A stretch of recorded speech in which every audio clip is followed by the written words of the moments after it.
Well, it's that time of year again, the end of the month, or the beginning of the month, and I'm going to be talking about all the books I read in November, because it's December. I read 7 books again. I read 7 books in October too. Wow. So, the first book I read in November was Opal by Jennifer L. Armentrout. This is book 3 in a series.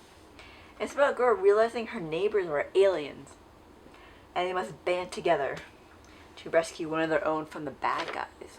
And I'm really excited to read the rest of the books in the series. It's like fun and snappy with a cute romance. Book 2 was Maltese Falcon by Dashiell Hammett, the hard-boiled detective writer. Hard-boiled. This is about a detective teaming up with a bunch of criminals to find the special bird statue. I like this movie a lot, and I really like Peter Lorre.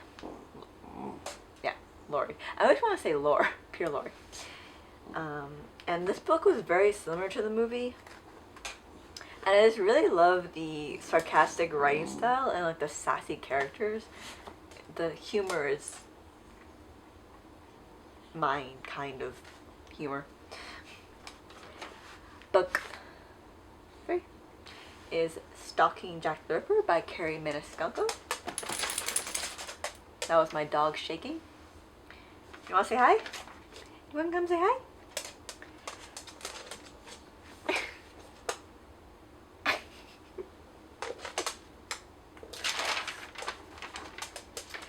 So, Stalking Jack the Ripper is book 1 in a series that I'm excited to continue.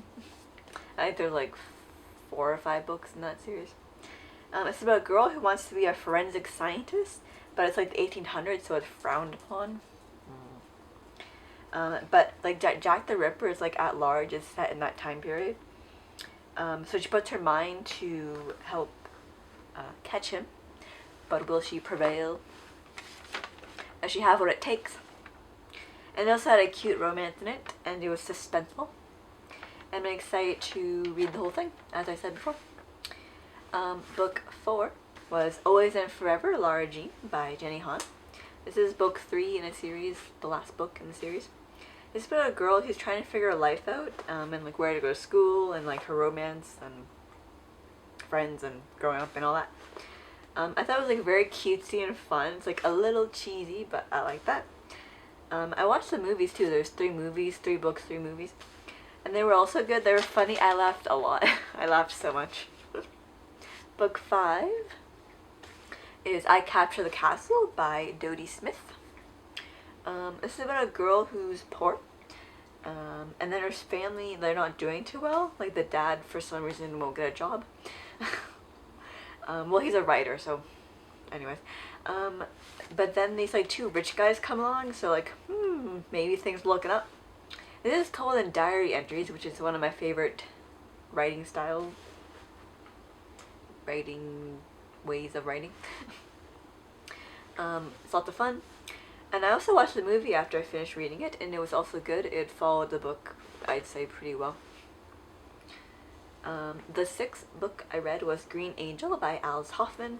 This was a reread. I read this as a kid, and I remember I like loved it, and it was still good. This is about a girl whose family dies in a disaster, and she has to make it alone, and how she survives, how she does all that. It was it's a very short book. And now that I've reread it, I'm finally excited to read the sequel, which I found through the library. But like, I've been looking to read that sequel for a long time, and it just wasn't available. But I found it. Maybe I'm the detective. And book 7. The final book was Betsy Tacy by Maud Hart Lovelace. This is book 1 in a series, but I'm not going to be continuing it. This is a cute, cozy, short story about friendship and adventures between 2 girls. who meet each other. I think they live on the same street, I'm pretty sure. It reminded me of like Anne of Green Gables and like Little House on the Prairie. It had that kind of like family feel, family coziness, comfortable warmth, sunny disposition to it. So those were the 7 books I read in November.